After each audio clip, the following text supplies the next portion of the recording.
Salam, hər vaxtınız xeyir olsun bizi izləyənlər, canlı yayımdan bizi izləyənlər. Bugünkü qonağımız Vüsalə xanım Səfərova, psixoloqumuz. Bugünkü mövzumuz bullying haqqında olacaq. Övladlarımızın qarşılaşdığı bullyinglər, cəmiyyətimizdə olan bullyinglər. Vüsalə xanım, xoş gəlmisiniz. Xoş Dəvətimizi qəbul gəlmisiniz. etdiyiniz üçün sizə minnətdaram. Buyurun. Mən sizi qısa bir təqdim etdim. İstəyirsiniz özünüzü daha bir ətraflı təqdim edin. Qonaqlarımız da biz də sizi daha dərindən tanıyaq. Mən Vüsalə Səfərova, Azərbaycan Dövlət Pedaqoji Universitetinin Pedaqogika və Psixologiya fakültəsinin psixologiya ixtisasını bitirmişəm. 16 ildir uşaq və yeniyetmə psixoloqu olaraq çalışıram. Belə.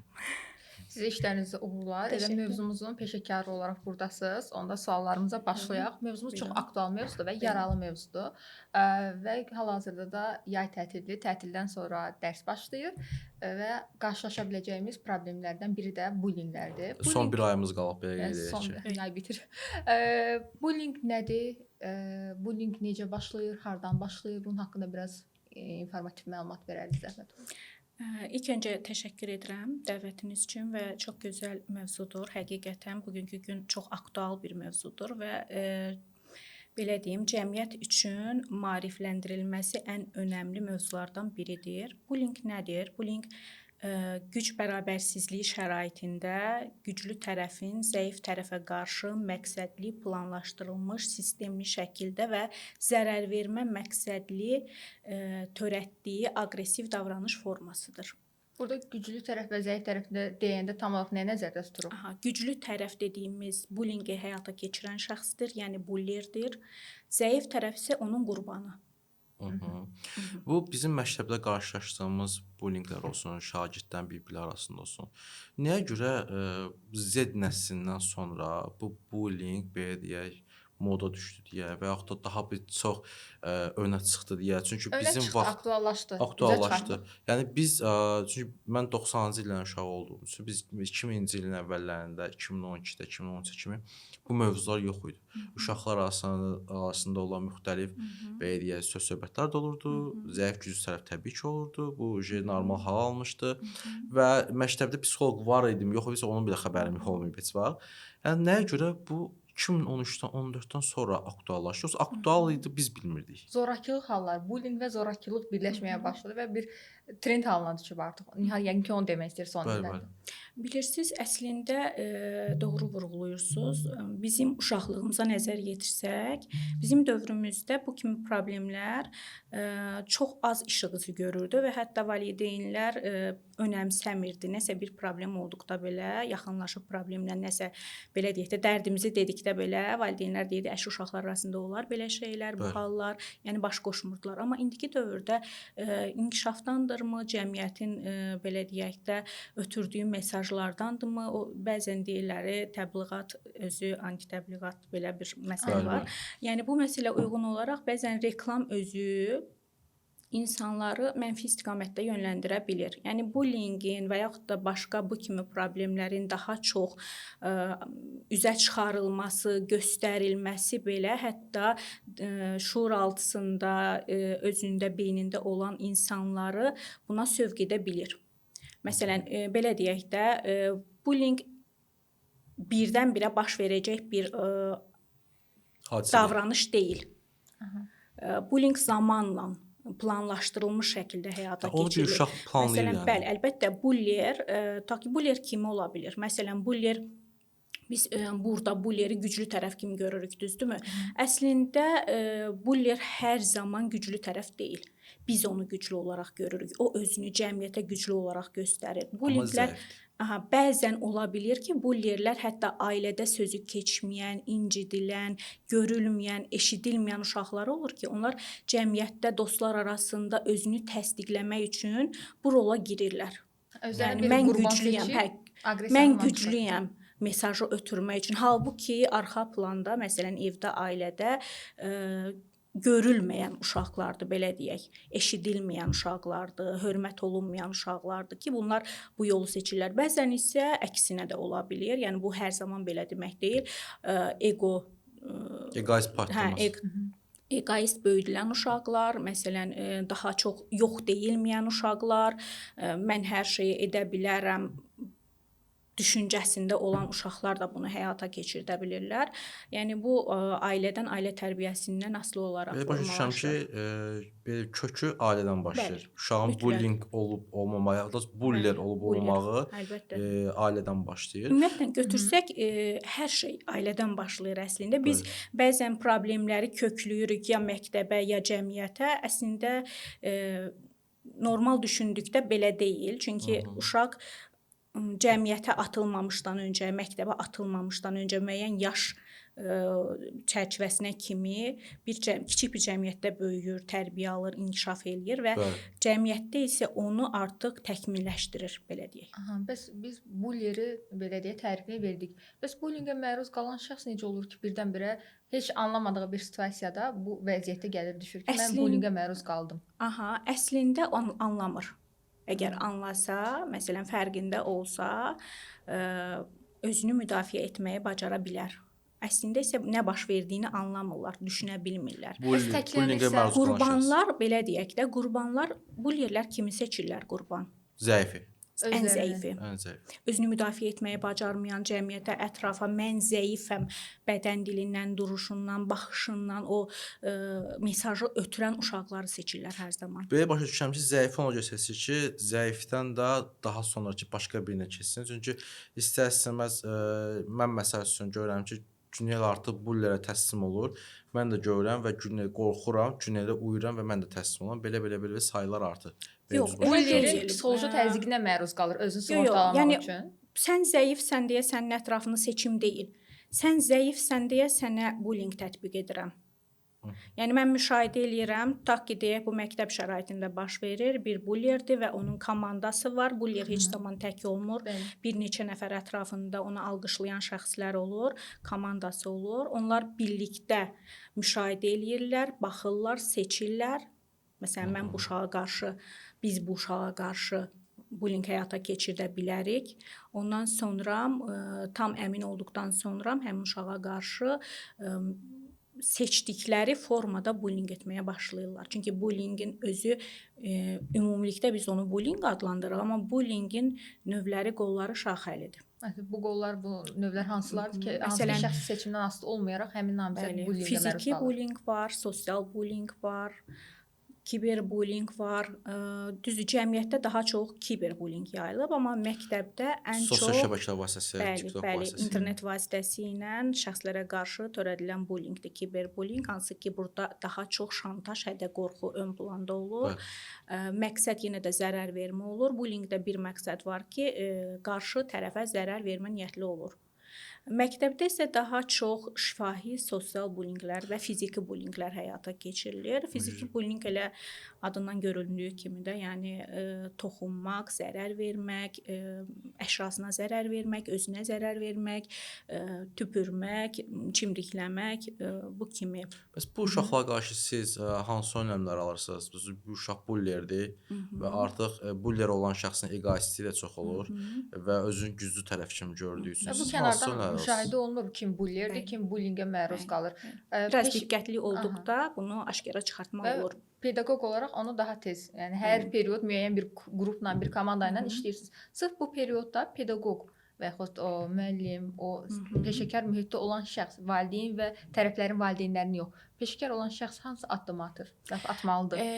Əgər sırf məktəbdən danışırıqsa, gəlin belə deyim, biz məktəb psixoloqları il boyu bizim fəaliyyət planımız olur və bu fəaliyyət planında bullying mövzusu il boyu davam edən bir mövzudur. Maarifləndirmə işi baxımından. Yəni biz il boyu həm şagirdlərlə, həm müəllimlərlə və həmçinin valideynlərlə psixomaarifləndirmə işi aparırıq ilk öncə. Bunun qarşısını almaq üçün. Yəni onlara necə ki burada danışırıq, elə valideynlər bilirsiz, uşaqlar həmçinin valideynlər ayrı yığılır, uşaqlar ayrı yığılır, təbii ki başqa-başqa günlərdə, çünki il boyu davam edən bir şeydir, bir dəfə ilə kifayətlənmir və yaxud da sinif rəhbərləri, fənn müəllimləri ilə ki, bullying nədir, necə baş verir, buller kimdir, qurban kimdir, necə bilə bilərik ki, bu bullyingdir, yoxsa zarafatdır, yəni bu da daha çox qarışdırılan bir məsələdir.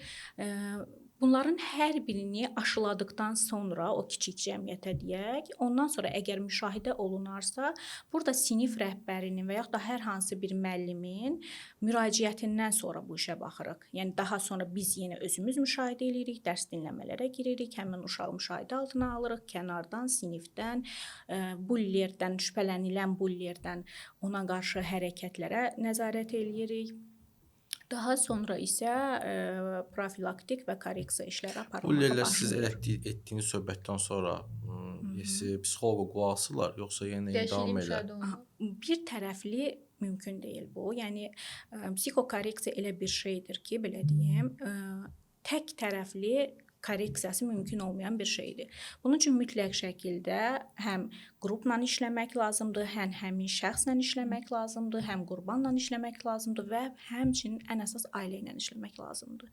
Nəticə əldə etmək üçün. Valideynlər bəs görür, hiss eləyir ki, öz uşaqlarında belə bir bullierlik, belə zorakılığa meyllik var. Bu halda hər hansı addım atmaqdan və peşəkar olan şəxsin göstərdiyi tövsiyələrdən qaçmağa çalışırlar. Mənim uşağım düzdür, doğru eləyir. Digər bullyingə məruz qalan uşağın da valideyni deyir ki, sənə eləyirlərsə, sən də onları vur. Bir vurursa iki vur. Belə olduğu təqdirdə valideyn uşağı ilə hansı kommunikasiyanı qurmalıdır? Bu zorakı uşağın valideyni uşağa nəyi tətbiq etməlidir, nə isə cəza mı verməlidir? Sənə bundan sonra olmaz.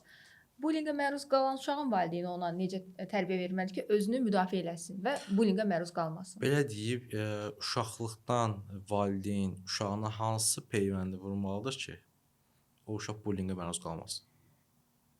Bullyingə məruz qalan uşaqların ən belə deyək də zəif tərəfi deyək, özünü müdafiə etməyi bacarmayan uşaqlardır. Yəni əgər valideyn düzgün tərbiyə metodikası ilə uşağını tərbiyə etsə, burada metodika dediyimiz tərif deyil. Sadəcə uşağına göstərsə, olanları, olacaqları anlatsa, onu dinləsə, anlasa, yanında olmağı bacarsa, özünü müdafiəni öyrətsə, məsəl üçün Güney xanım deyir, vur sən də vur. Əslində qurban tərəfin valideyni ona, bilmirəm bu fikrim necə səslənəcək, vurursa sən də vur desə, o uşaq bullyingə məruz qalmaz. Bullyingə məruz qalan uşaqlar hər zaman susturulan uşaqlardır. Evdə. Evdə, təbii ki, evdə ki sözünü deməyə bacarmayan uşaq, təbii ki çölə çıxanda artıq evdə onun o qədər ağzından vurulub, o dinlənilməyib, eşidilməyib, özünü müdafiə etməyib, öz hüququnu müdafiə etməyib. Biz məsələn bəzən uşağa kölə kimi baxırıq. Əslində bu elə Azərbaycana məxsus bir şeydir. Başqa Avropa ölkələrində belə bir şey hal yoxdur. Yəni uşağa bir şəxsiyyət kimi yanaşılır. Bəli. Amma bizim bir çox ailələrimizdə uşağa şəxsi mülk kimi yanaşılır. Sərmayədə şirkət kimi. Şəxsi mülk kimi. Yəni mən belə istəyirəmsə sən belə etməlisən. Sən belə davranmalısan, sən belə danışmalısan, sən susmalısan. O qədər susturulur ki ailədə və cəmiyyətə çıxanda da artıq uşaq susmağı seçir. Birdən danışaram, nəsə olar, nəsə baş verər, valideynim mənə hirslənər, acıqlanar və yaxud da hər hansı bir cəzanı tətbiq eləyər. Susturulub deyə susmağı seçir və susmağı seçdikcə, özünü müdafiə etmədikcə o bullierlər tərəfindən də belə şiddətlərə məruz qala bilirlər. Qurban seçilə bilirlər. Mən bura gəlməmişdən öncə mənim bir yoldaş öz övladının başına gələn hadisədən danışdı. Mən ona sual verdim ki, bəs podkast olacaq, bullying mövzusudur, övladın məktəbə gedir. Hansısa bir çətin yaşadığın sual varmı? Övladın cəhətdən bu cəhətdən sən çətin çəkirsən. Qayıtdı dedi ki, var. Deməli nə olur? Bunun uşağı atletika üzrə olimpiyadalar falan ölkələrə gedir, dünya yarışlarına gedir və o hansı bir aerobik hərəkət etmək istəyir və yoldaşları ona deyir ki, sən bunu bacarmayasan, onsuz da bunu etmə. Bunu edir və uşaqda müəyyən bir təsirə düşür, müəyyən bir düşük hala düşür və bu səbəblə valideyn qeyd edir ki, mənə bəs mən övladla danışıram. Lakin yenə də uşaqların istər-istəməz təsiri çoxdur. Bundan çıxış yolu kimi siz nə məsləhət görərsiniz? Burada demək ki, uşaqda özünə inamsızlıq var. Öz gücünə, öz potensialına güvənən insan, deyək, ümumiyyətlə heç uşaq deməyək, insan qarşının digər tərəfin fikrini az önəmsəyir. Bir tərəfdən mən bunu bilirəm, olanda bacarıram. Bəli. Prizması ilə yanaşır da uşaq. Mən bunu siz desəniz də mən bunu edə bilirəm. Amma öz potensialına hardasa kiçicik də olsa şübhə varsa, artıq bir addım geri çəkilir ki, hə birdən edə bilmərəm, biabır olaram. düşüncəsi formalaşır. Buna görə də geri çəkilməyi seçir. Əgər o belə bir deyim var, qorxularının üstünə getmək. Əgər o uşaq bir neçə dəfə onu lap həmin belə deyək də ən vacib anda deyil də arxa planda onu etsə, o hərəkəti məşq eləsə, özlərində çalışsa və onda özünə güvən formalaşdırsa, təbii ki, o digərlərinin sözünü önəmsəməyəcək. Çünki biləcək ki, mən bunu bilirəm artıq. Özgüvən necə formalaşdırılır? Bu valideyn tərəfdəki uşaq artıq belə uşaqlıq periodundan çıxır, hansısa hücumlara, ataklara məruz qala bilər. Uşağa qarşı hansı jestləri, addımlar atmalıdır ki, uşaq özgüvənli, hünərli olsun? Ən əsası uşağı dinləmək, anlamaq lazımdır. İlkin tərbiyədən. Məsəl var, uşaq ana bətnində tərbiyə olunur. İlkin dönəmindən uşağa, misal üçün, lap körpəlikdən deyək, biraz arxaya gedəcəm. Uşaq tutaq ki, 1 yaşındadır. Hansı valideyn ki, həmin uşağın tökməsinə, dağıtmasına baxmayaraq yeməyi onun qarşısına qoyur ki, sən bacaracaqsan özün ye. O uşaq bunu bir müddət sonra bacarır. Bəli. Hansı uşağı ki, valideyn ancaq elə əlində qaşıq 3 yaş, 5 yaş, 1-ci sinif, 2-ci sinif deməyəcək, qaşıq əlində arxasınca gəzəcək. O uşaq artıq O uşaqda bir komfort zona formalaşır. Yəni rahatdır onun üçün. Əslində bacarmır deyil, rahatçılığa alışır və bu komfort zonadan çıxmır. Valideyn əziyyət çəkir. Özünü inkişaf etdirmək istəmir. Ay sağ olun. Yəni ilkin olaraq ailədən gələn tərbiyə, məsələn, bacarmayan uşağa belə sən bacaracaqsan hər şeyi dedikdə, bu lazımsız bir ego formalaşdırır. Amma həqiqətən bacaracaq bir şeyləri, bir işi ona göstərərək, nəticə əldə edərək onu göstərdikdə, bu artıq uşaqda özünə inam formalaşdırır.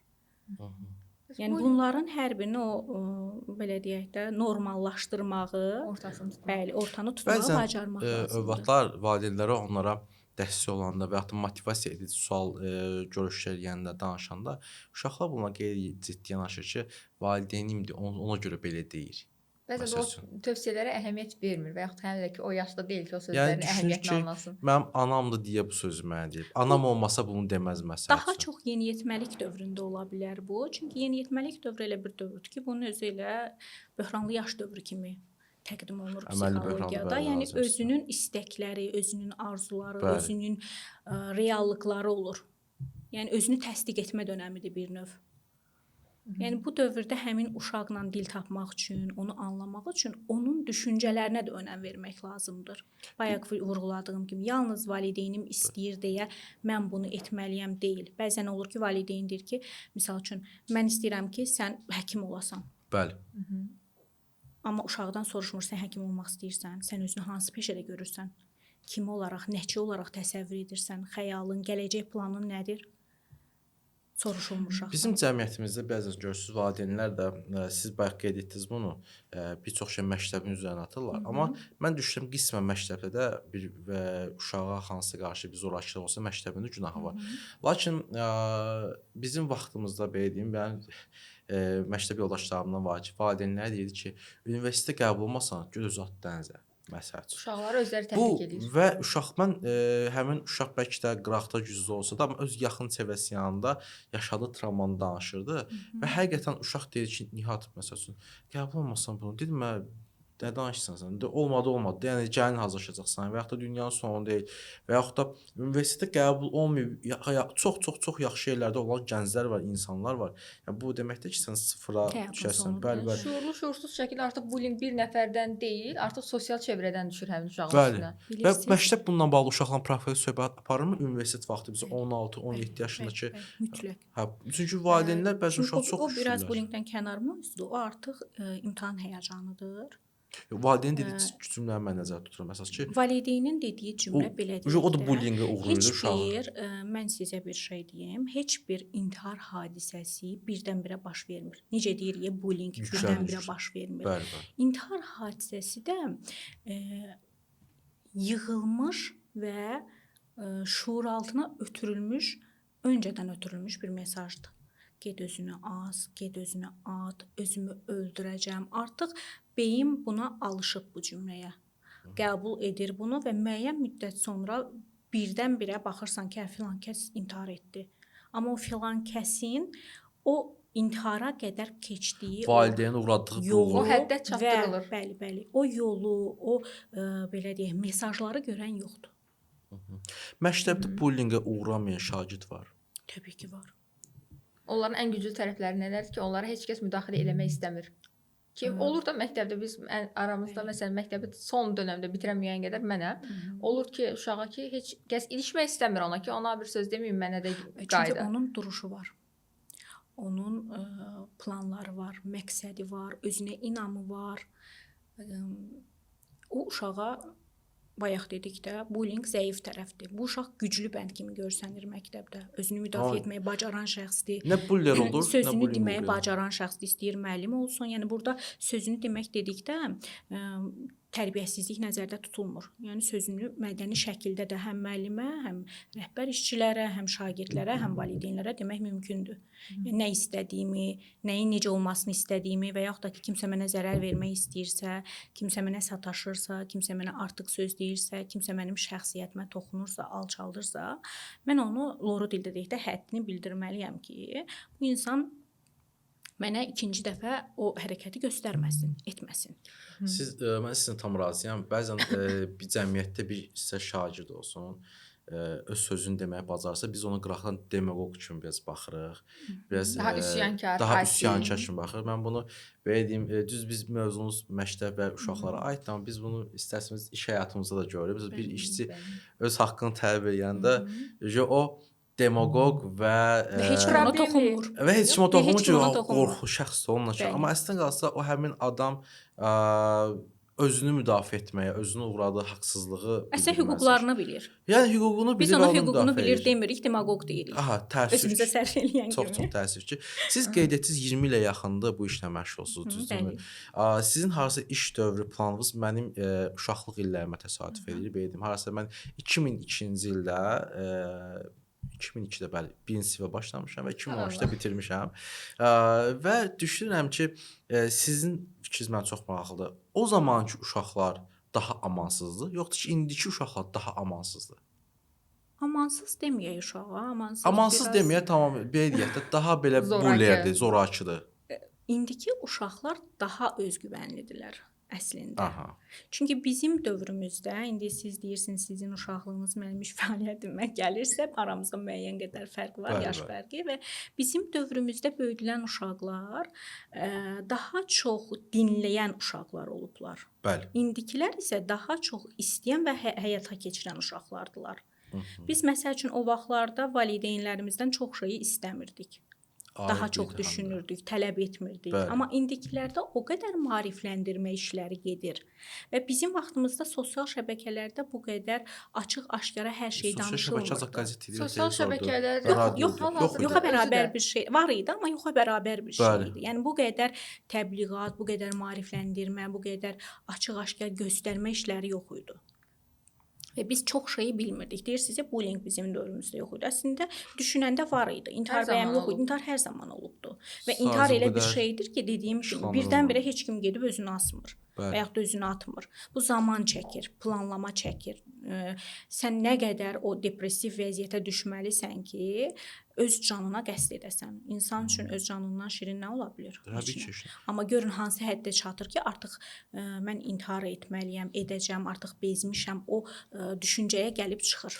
Mən bir şey düşünürəm ki, siz qeyd etsəz xəyallarım canlanır və indiki uşaqlardan keçmiş öz dövrümdəki uşaqların necə götürülür? Bizim dövrün ən zəifi belə tutaq ki, bullyingə məruz qalan şəxsi. İndiki dövrün bullerindən güclüdür. Çünki bizim dövrdə bizdə də bullying var. Niyə yox idi? Bullyingə məruz qalmısan? Yox, şükür Allaha. Bəs situasiyaya müdaxilə eləmisən, bir situasiyaya müdaxilə eləmişəm. Bəli, situasiyaya müdaxilə eləmişəm. Tək olmuşam. Həm bullyingə uğrayan şəxslə, həm mən ikimiz olmuşuq. Lakin şükür Allaha dəstək ola bilmisiniz? Bəli, qarşıdakı şəxslər sadəcə olaraq çoxdular məndən. İstəsələr, yəni ikimiz də bullyingə məruz qoya bilərdilər. Lakin şükür Allaha belə deyək, ya sözümüz olsun, ya özümüzü göstərməyimiz olsun. uzaqlaşdırar bizdən. Oğlanlar arasında bullying müəyyən qədər mən elə gəlir ki, az ya bilmirəm. Ya bu Gedir, qızlar arasında daha çox Qızlar üçün qruplaşma bəli, olur, bəli. daha çox bullying Qızlar olur. arasında qruplaşmadır, amma oğlanlar arasında bullying tamamilə başqa. Oğlanlar Raconu var, arasında necə deyirlər. racondan da Bir yerdə əlavə saxlayırlar. zəif güclü tərəf Tərəf, ayrılışılır və heç kim zəif tərəfdə olmaq istəmir. Komanda. Komanda Hər olmaq kəs istəyir. güclünün tərəfini seçir. Amma bir şey də var ki, şəxs var ki, məsələn, mən heç də buller tərəf güclü olan tərəfdə olsam, heç də buller edən şəxs tərəfə olmamışam. Mən buller etməyə və bullingə məruz qalmayan şəxs də var, güclü bir tərəfdə Neytral olmuşam. olmusunuz yoxsa müdafiə edici olmusunuz? Baxır kimi müdafiə etmişəm. Müdafiə etdiyim tərəflər də olub. Etmədiyiniz tərəflər. Tək qaldım, yəni müdafiə etmədiyim tərəflər. Bəzən Sustuğunuz tərəflər. yox, görüb susmamışam. Sadəcə olaraq eşitmişəm kimsə bullingə məruz qalıb, keyfini, halını soruşuram, necəsən, yaxşısanmı? Əslində keyfdən Amma- haldan əlavə həmin insana həmin anda kömək daha Mən bunu ən çox məqsədə əziyyət etmişəm. uyğundur. Niyə? Çünki həmin insana məsəl üçün bullingə uğrayır, qurban tərəfdir. Yaxşı olacaq deməklə yaxşı olmur. Ona dəstək olmaq Bəli, lazımdır. təbii Onun razıyam. səsini eşitdirmək lazımdır. Məsələn, məktəbdirsə müəllimə, rəhbərə, psixoloqa müraciət etmək lazımdır ki, mən belə bir şey müşahidə eləyirəm Psixoloqu ki, əslində tanımamışıq. psixoloq olmayıbsa belə rəhbərlər olub da. Direktor Heç müavini olmasa olur, böyük direktor şəxs olur. böyüklər görür. Sinif rəhbəri anlayış elə bizim dövrümüzdən var. Yəni Yo, o vaxt razıyam kim sizinlə. sinif rəhbərləri Bəli, həm bəli. direktor idi, həm müəllim idi, həm psixoloq idi. Yəni uşağa hər tərəfli Amma dəstək 20 olmağı il bundan bacarırdılar. öncə olan biz belə deyim, Peşəkar kişilər yanaşma. arasında həm peşəkar yanaşma, həm də kişilər arasında olan münasibət biraz fərqli oldu. Heç bir kişi zəif belə olsa, gəlib bunun sinif rəhbərinə demək istəməz. Çünki daha da zəif görsənəcək. Artıq 1 və 3 nəfər Köməksiz olduğunu etiraf arasında eləmək hə, istəyir. heç bir kişi özünün bəli zəif tərəfini göstərmək Yox, istəməz. kişi deməsə belə onun ətrafı məsələn siz dediniz ki, mən izləyici kimi olmuşam da. Yəni Hə, izləyici görmüşəm. anonim şəkildə onu çatdıra bilər ki, istəmirəm adım hallansın və həmin uşağın adı hallansın. Bəzən- Onu müşahidə eləyərək bu Bəli. situasiyadan çıxartmaq lazımdır. Çünki bilirsiniz necədir? Bəli. Bullingin sonu belə ən pis halda suisidal davranışa gedir çıxır. Yəni özünü qəsdə. Ha, təbii ki, razıyam. Bullingin yəni suisidal belə deyək də davranışın elə ilkini təməlini bullying davranışları tutur. Ki Bullying həmin uşaq yığılır, Məsəl özünü üçün- müdafiə etməyə bacarmır, artıq Bəli. çıxılmaz vəziyyətdə qalıb bu yola əl atır. Bizdə bir Canını dəfə nə qurtarsın. olmuşdu? Məktəb vaxtı idi. 10-cu sinif idi. 11-ci siniflər bizə bullying etməyə çalışdılar.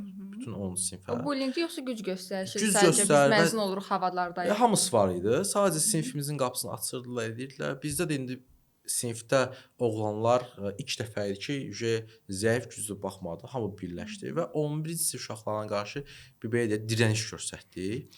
Və bu dirənişdən sonra məsələn onlar dedi ki, hə yaxşı, hamısı bizdən görüşdü, bunu Yox, görüşdü, burada bir görüşdülər. bullying deməyək. Çünki bayaq dediyim kimi bullying planlaşdırılmış şəkildə həyata keçirilir və qurbanı bir nəfər olur. Artıq 11-lərin havasıdır. Bu artıq 11-lər çatışmasında belə deyək, doğru dildə deyək.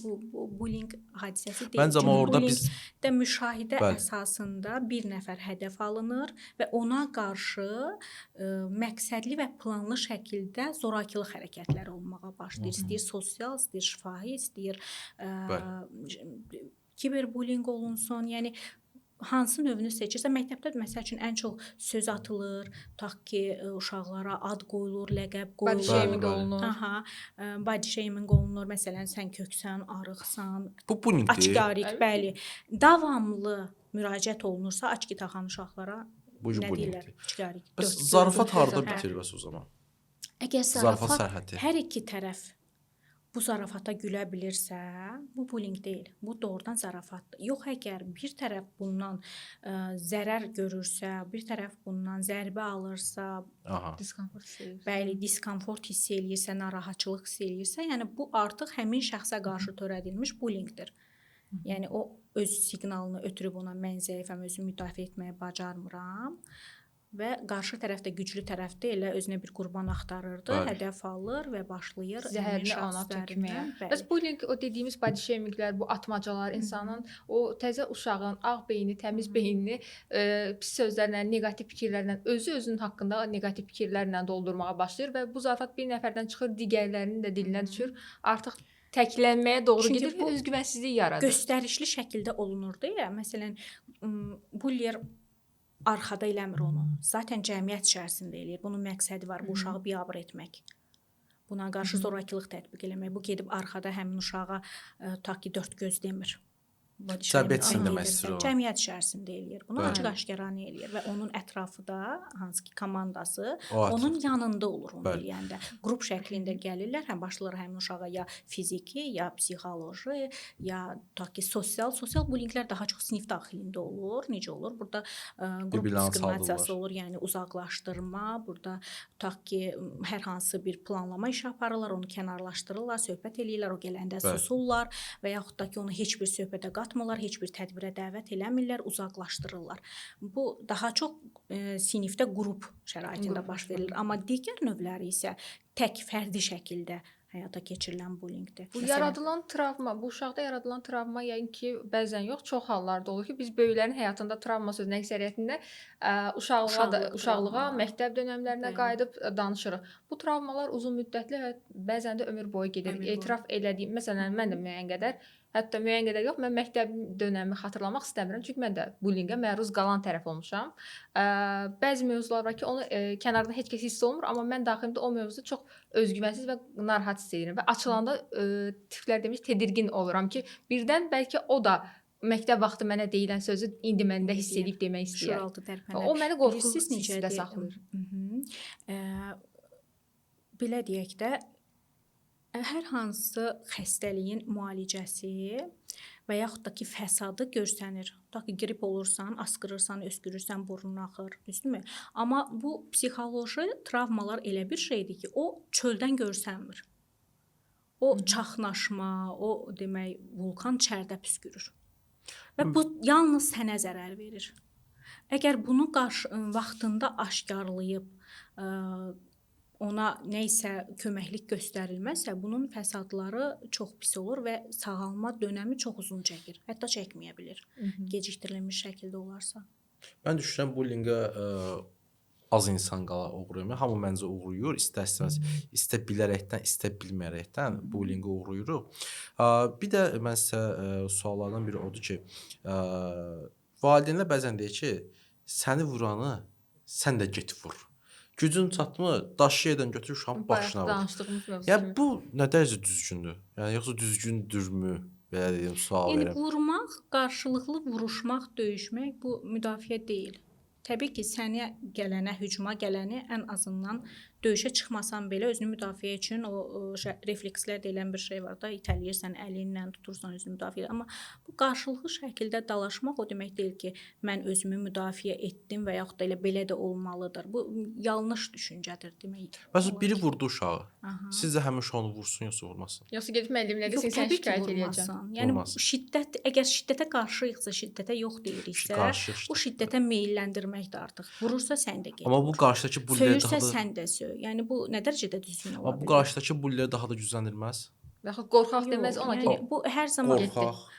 bullier zaten hədəfini qorxaqdan yana seçir. O görsə ki, onu itələyəcək, onu seçməz. Çünki əziləcək, özü pərt olacaq.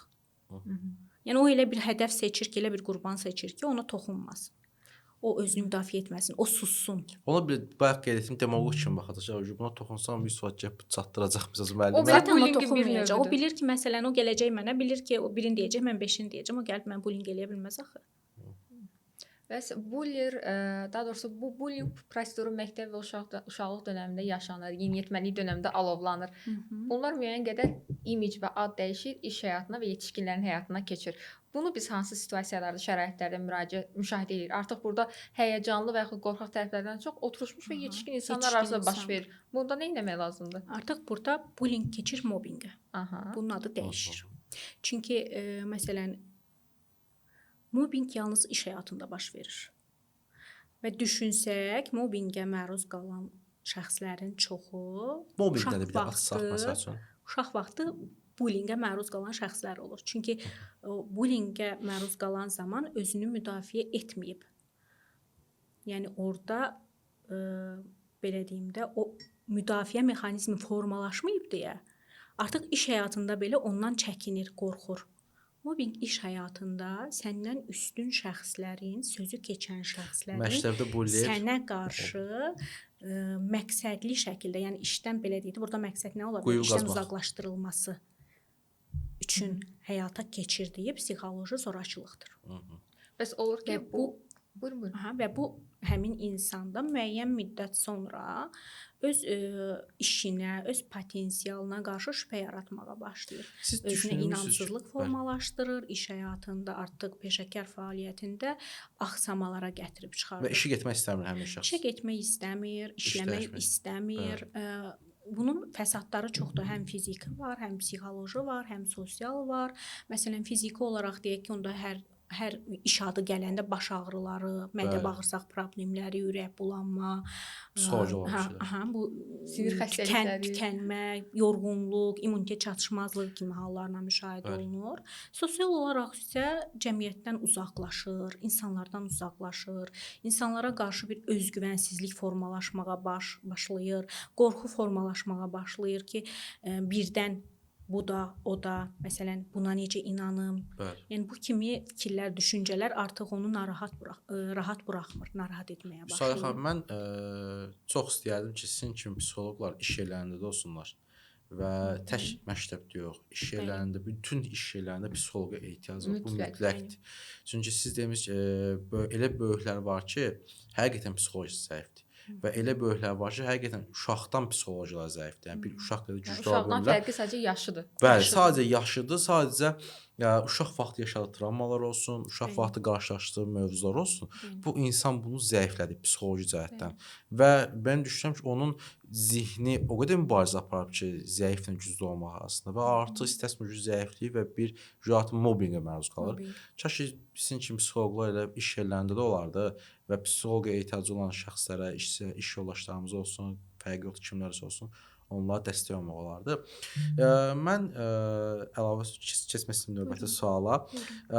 Bayaqlar qeyd etdim ki, bəs uşaq valideyn deyir ki, gücün çatmasa da daş götürüb başına vur falan. Valideyn yaxşı uşağa həmin vaxtı siz dediniz ki, get müəlliməyə de. Bu da gəldi müəlliməyə dedi, uşaq da gəldi. Və müəllimə göz yumdusa və yaxud da rəhbərlik göz yumdusa, uşaq bundan sonra nə etsin? Əslində əgər hadisə Qarşı tərəfin, düz istəyirəm. Bu keç qarşı tərəfində valideyni bir güclü bir yerdəndir. Yəni müəllim Sosial fərq var arada. Sosial fərq var. Yəni deyirsiz mən bunu edişsəm, mən 5 manatımla olacağam.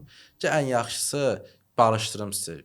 Yalandan barışır. Ya da məktəbi dəyişir, sinifi dəyişir. Uşaq oradan qaçır. Ya da sinifdə, ya da uşaqlar yalandan barışdılar ki, bu qaqaşdı, bu bacıdır falan. Üstünə 5 dəqiqə keçsə yenə eyni şey məruz qalır. Yaş bundan nə etməlidir? Özü də rəhbər işçi deyirsə, o zaman bullyingə məruz qalan burada uşaq yox, rəhbər işçidir. Əgər statusa görə qiymətləndirirsə və geri plana çəkilirsə, məktəbin, şagirdin planını belə deyək də arxa plana atırsa və onu korreksiya etməyə lazımi yerlərə bildirmirsə, burada artıq elə bullyingə uğrayan məktəb direktorudur. Bəs bu olur ki, buller bullying qurbanına çevrilsin və yaxud da ki, bullying qurbanı böyüdü, artıq o travmalardan bullerə çevrilir.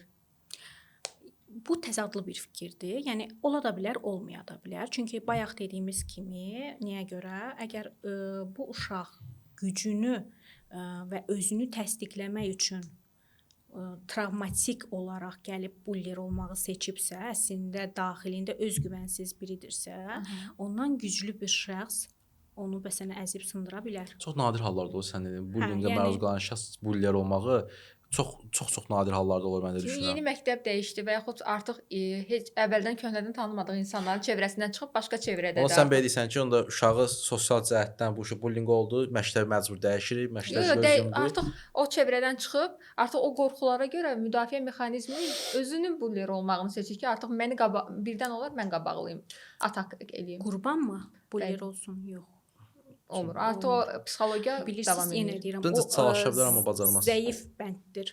O əgər güclü bənd olsa, zaten özünü müdafiə edərdi də buller qarşısında.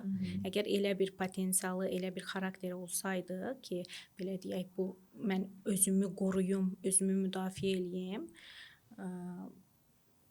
Davam edir. Yəni ola bilər, necə ola bilər? Onda artıq belə deyək də üzərində işlədikdən sonra, o da müəyyən bir zaman işlədikdən sonra, o uşağa yenidən özgüvəni qaytardıqdan sonra, hə, özünü müdafiə edə bilər, amma bu yer ola bilməz. Məncə necə ola bilər o? Məsələn, uşaq dəyişir sinfi, məsələn, ya da məktəbi, gedir bəxtinə və şansa öz dostlarının, tanışlarının olduğu bir məkana düşür.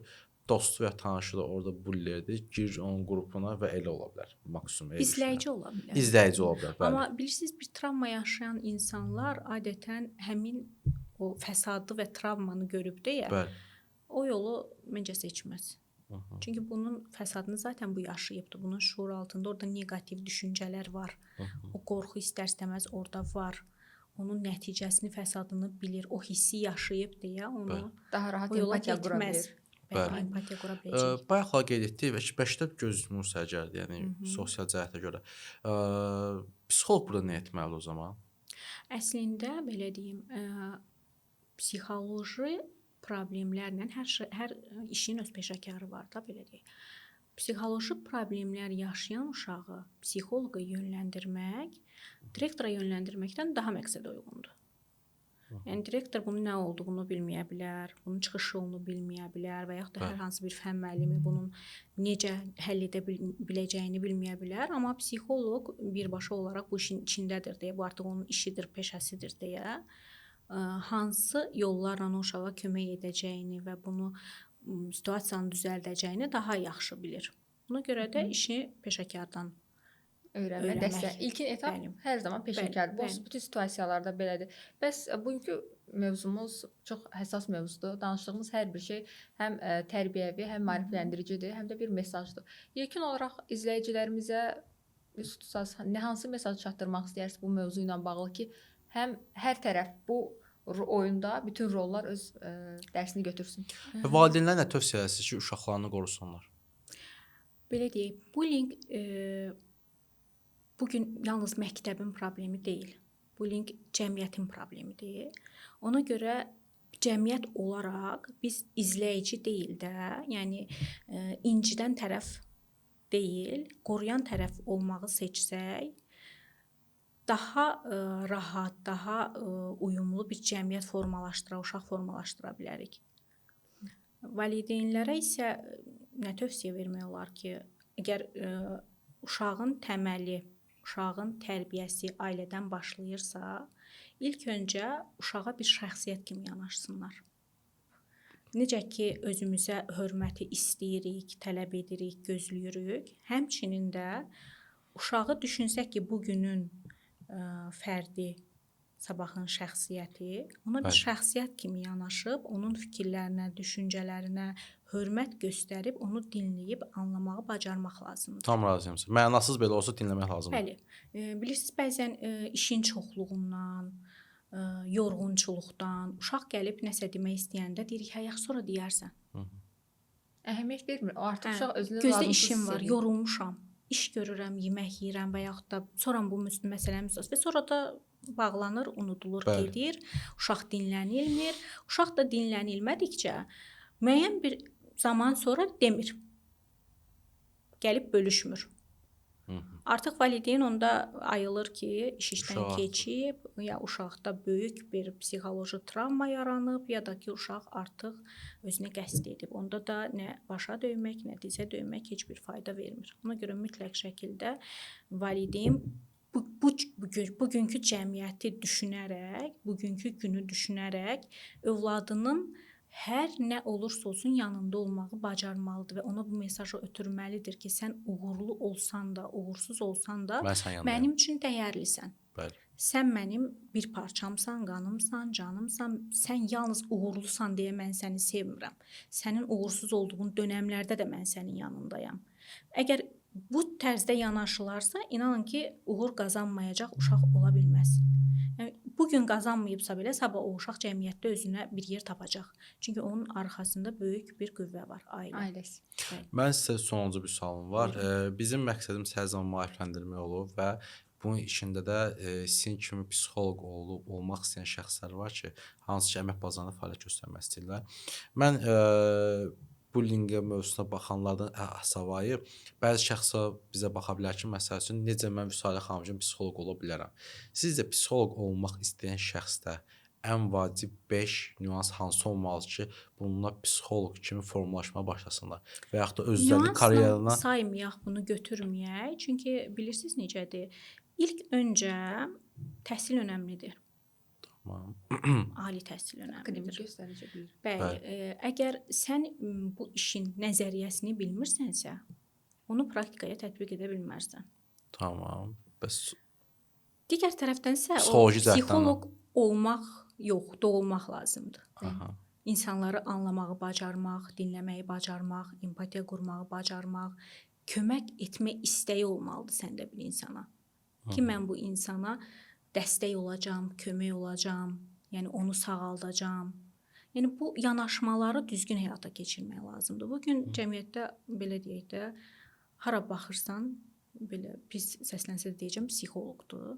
bəli. Amma araşdırsan, kökünə getsən, çox Elə- az psixoloq ali təhsillidir. Tam razıyam sizə. Bu səbəblə bu sualı Yəni verdim. hər mən. hansı bir kursa gedirlər və Bir yaxud da sertifikatla. ki, sertifikat alırlar. Bugünkü gün mənim bəlkə 50 dənə sertifikatım var. Bu yaxınlarda da birini bitirmişəm, Təbrik almışam. Bu edirik. sertifikat çox sağ olun. Əsas olan, önəmli olan sertifikat deyil. Sertifikat nədir? Özünü inkişaf, Bəli. təkmilləşdirmə, yeni nəsə öyrənmə. Bu hər bir işdə olmalıdır. Yəni insan dayandığı yerdə elə saysa, heç bir nəticə əldə eləmir və inkişaf eləmir, önə getməyə bacarmır. İnsan özünü hər yaş dövründə inkişaf etdirməlidir. Amma təhsillə paralel inkişaf elətdirmə bu artıq keyfiyyətli nəticə verə bilər. Yoxsa ki, bu gün hər hansı bir tutaq ki, mərkəzdir, hansısa bir deyək də koqnitiv terapiya kursu keçir, mən getdim. Koqnitivin K-sını bilmirəm. Bu koqnitivin içinə nələr daxildir bilmirəm, amma terapiyasını öyrənirəm. Bəli. Gəlib müəyyən bir keçir əzbər şəkildə gələcək o terapiyanı gələcək. Əsas lazım olan hissədə dayanacaq. Baxacaq ki, burada nə etməliyəm artıq mən? Artıq düşüncəyə gedəndə, davranışın düzəldilməsinə, yəni üzdən həll eləyəcək də problemi. Dərinə O peşənin getməyəcək. adamı deyil. Bəli, peşəkar deyil deyə üzdən, yəni öyrəndiyi ilə. Bəli. Biri var şirniyyatı mən bişirəm, bir də var peşəkar şirniyyatçı bişirəm. Təbii Təbii ki, ki. yan-yana qoyanda o fərqsiz olunacaq. İstər-istəməz. Yəni belə başa düşdümsə, psixoloq doğulur və dinləmə qabiliyyəti olan şəxsdə, anlama Empati qabiliyyəti, qurmağı empati qurmayan şəxs, bacarmalıdır, əgər kimsə maraqlıdırsa, psixoloq ola və bilər. yaradıcılığı olmalıdır. Burada bir dənə də sual çıxır ortaya. Əmək bazarında psixoloqun yeri nə dərəcə ləngir və yaxud da ki, ləngəmir hələ uzun müddət bu peşənin davamı. Məncə content Bəzi şəxslər Gemini, ChatGPT-ni psixoloq sayır məsəl üçün. Bütün problemləri ora daşır, oradan alır məsəl üçün. Sizcə Bilirsiniz, texnologiyanın süni intellekt sizin peşəni tuta bilər yoxsa yox? Texnologiyanın inkişaf etdiyi bir dövrdəyik. Bu gün desək ki, mən istifadə eləmirəm, yanlış olar. Mən də istifadə eləyirəm. Amma baxır harda istifadə eləyirsən və hansı məqsədlə istifadə eləyirsən. Məsələn, internetdən belə mənim bundan öncəki çəkilişim elə internet mövzusuydu. İnternetdən belə əgər maariflənmək məqsədi ilə istifadə edirsənsə, bu səni ancaq inkişafa aparır. Yox, körtəbii şəkildə mən durum ChatGPT ilə məsləhətləşim, dərdləşim, söhbətləşim. Bunun özü elə bir patologiyadır. Yəni Asılılıq burada yaradır. bəli, asılılıq yaradır. Burada real olmayan birindən məsləhət alırsan. Və reallıqdan da qaçır həmin insan. Ancaq süni intellektə bağlanır. Fikir verəsiniz ki, məsələn, o şəxsiyyəti dəyərləndirməyəcək, xarakteri dəyərləndirməyəcək. Mən başqa bir xarakterə sahib insanam, düzdürmü? Günel xanım tamamilə başqa bir xarakterə sahib insandır. Gəlin ikimiz də bu gün yazaq ChatGPT-yə eyni sualı, kimsə də eyni məsləhəti verəcək. Amma peşəkar bir insan, tutaq ki, deyək psixoloq, yanaşmanı lap dərin aparır. Məsələn, mənim də hər hansı bir problemimi aşkara çıxartmaq üçün, onu korreksiya etmək üçün birinci önə çıxartmaq lazımdır. Bəli. Qəbullandırmaq lazımdır. Göstərmək lazımdır özünə, mənə, hansı ki problemlə gələn şəxsə, cəmiyyətə deyil. Çünki bu iki nəfər arasında olan bir belə deyək də prosesdir gedir. Mən görəndən sonra, anlayandan sonra, qəbullanandan sonra öz problemimi onu korreksiya eləməyə artıq hazıram deyək. Amma süni intellekt bunu eləmir axı. Süni intellekt eləyir ki, eyni yolu gedin. Yəni də nə olar Süni olar da şəkildə yenə Allah alsın. muduna, hə. Ya birinizdə alınacaq, birinizdə alınmayacaq. İndi Şablon hansınıza cavabları tutar. satır. Yəni Eynilə. EQ-süz Eynilə. individual yanaşmır. Vüsal xanım təşəkkür edirik gəldiyiniz üçün, Buyurun, siz dəyərli sağ olun, məsləhətləriniz dəvət üçün. Həqiqətən çox maraqlı oldu. Sualdan sual yaranır, getdikcə uzandıqca uzanır. İnşallah sizinlə növbəti bir podkast çəkilişimizdə bunun İnşallah. davamını edərik. Həqiqətən zaman istərsəniz. övladlarımızı qorumalıyıq. Onlar Bəli. bizim gələcəyimizdir. Bəli. Və şiddətə meyl etmədən onları dinləyərək siz qeyd etdiyiniz kimi qorumaq Anlayaraq, lazımdır. dinləyərək, Bəli, bəli. düzgün şəkildə, şəxsiyyət kimi yanaşaraq Tam razıyam. cəmiyyətdə özünə yer tapmaqda kömək eləməliyik. Tam razıyam sizinlə. Necə ki biz o dəstəyi görmüşük, müəyyən mənada gəlmişik, Bəli. özümüzə bir yer tapmışıq. Onlar da Eynilə onu də haqq edirlər. biz bizdən gələnlərə onu göstərməliyik. Əslində mən hər zaman deyirəm, bugünkü gün uşaqlar daha çox şanslıdırlar. Çünki Mən 80-lərin uşağıyam. bəli.